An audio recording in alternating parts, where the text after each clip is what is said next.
Hola a todas y todos, mi nombre es Luisa Fernanda Rodríguez y soy profesora investigadora del Instituto Mora. Hoy les voy a platicar sobre la emergencia sanitaria, la exclusión social y la segregación en el marco del proyecto El desarrollo humano y la seguridad humana que coordina la doctora Sandra Zabaleta. Muchas gracias por la invitación. Para iniciar, quiero invitarlos a preguntarnos qué es estar excluido, es decir, qué significa la exclusión social.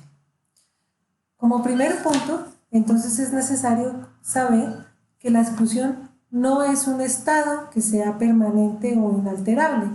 Por el contrario, la exclusión es un proceso que resulta de la acumulación de desventajas sociales. En este sentido, es un proceso que es multidimensional, por lo que puede estar relacionado con diversos aspectos de nuestras vidas y no únicamente con la falta de recursos económicos, toda vez que allí intervienen aspectos sociales, políticos y culturales. Estas múltiples desventajas sociales se traducen en condiciones de vulnerabilidad para ciertos sujetos, las cuales debilitan los lazos sociales y las formas de integración y participación en la sociedad. Asimismo, las múltiples desventajas pueden concentrarse espacialmente y en zonas que conocemos como espacios periféricos, con precarios servicios, en barrios abandonados o en vecindades relegadas. Estas condiciones que se viven en gran parte de la región, no solamente en México, ponen mayor tensión en el manejo de una pandemia como la que se vive actualmente por el coronavirus COVID-19. Un ejemplo de esto es la dificultad que enfrentan diversos países para poner en marcha medidas para atender esta pandemia. Un ejemplo es el caso de Perú, en el cual el 70% de la población está vinculada a sectores informales. A manera de síntesis, entonces podemos decir que la concentración de desventajas sociales y espaciales se puede manifestar en aspectos como una vivienda precaria, un débil acceso a sistemas educativos, la falta de acceso a servicios de salud, la falta también de servicios públicos dentro de la vivienda o fuera de la vivienda, y un aspecto muy importante, un precario acceso a información, lo cual en este momento pues es bastante importante considerando que la mayor parte de las medidas se transmiten a través de medios digitales. En conjunto tenemos entonces que las poblaciones en condiciones de vulnerabilidad se enfrentan a un débil ejercicio de sus derechos, son determinados grupos que tienen mayores condiciones de vulnerabilidad y en conjunto viven condiciones que son tendientes a la exclusión. Pero entonces, ¿qué efectos tiene la pandemia COVID-19 en poblaciones vulnerables? Algunos de estos que debemos considerar es que la pandemia en sí mismo profundiza las desventajas sociales ya existentes, como puede ser la falta de acceso a salud o empleo, que en estas condiciones se hacen más latentes. Asimismo, bajo las condiciones actuales, se vive un cierto aislamiento para determinados grupos vulnerables, como pueden ser los adultos mayores, los indígenas, las personas con capacidades diferentes, que si bien este aislamiento está recomendado en cuanto se evite el contagio, también puede debilitar los sistemas de apoyo tradicionales y en sí mismo profundizar las condiciones de exclusión que tienen estas poblaciones.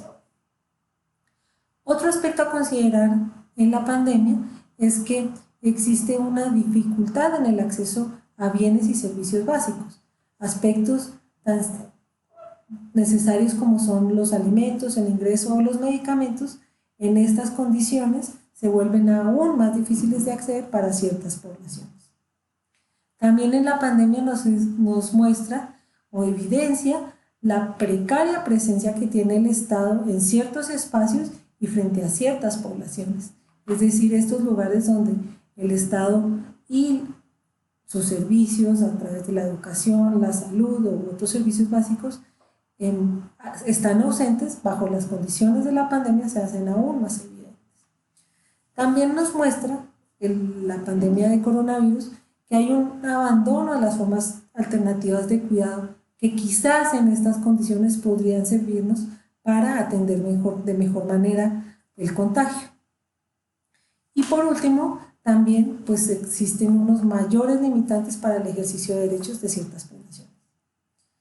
Un ejemplo de esto son las poblaciones indígenas y en particular aquí voy a considerar las de la zona metropolitana del Valle de México.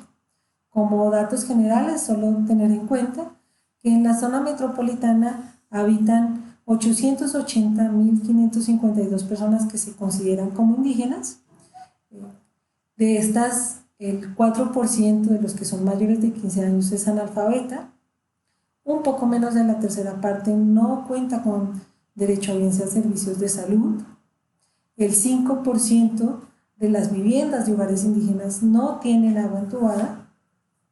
Y a su vez, el 26.7% de las viviendas de hogares indígenas no cuentan con una computadora. Esto es importante si consideramos pues, que mucha de la información que se está produciendo viene por medios digitales. Esta condición de vulnerabilidad que viven las poblaciones indígenas no es exclusiva de México, y es algo que se ha señalado para toda la región, como hemos podido ver en algunos titulares de prensa que alertan sobre las condiciones de vulnerabilidad que tienen indígenas en la Amazonía o que también no han tenido el acceso adecuado a los servicios de salud. Dos casos puntuales vemos en la ciudad. Por una parte, aquellos que viven en campamentos provisionales, los cuales no cuentan con los servicios básicos necesarios para atender las recomendaciones de cuidado, en específico, pues el lavado continuo de manos. Y asimismo, otro caso que ha sido sonado son aquellas poblaciones que se vieron en la necesidad de salir a intercambiar sus mercancías por alimentos. A manera de una reflexión final, y sin querer ser muy abundante, solamente señalar que esta pandemia lo que produce en las poblaciones vulnerables es una mayor precarización y aún una mayor vulnerabilidad para poblaciones que ya estaban en condiciones de pobreza.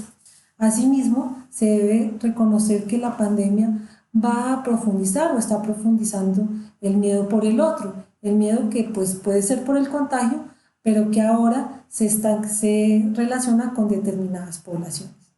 Esto lleva asimismo a una mayor estigmatización para aquellos como habitantes de calle, vendedores ambulantes u otros, y también mayor estigmatización para ciertos espacios, como pueden ser colonias, municipios o incluso regiones del país donde puede que haya mayores casos.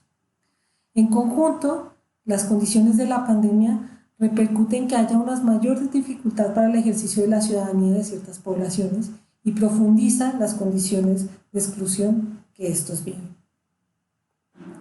Eso sería todo lo que quisiera compartir con ustedes por ahora. Les agradezco mucho, especialmente a la doctora Sandra Canetti por la invitación y espero sigamos en contacto.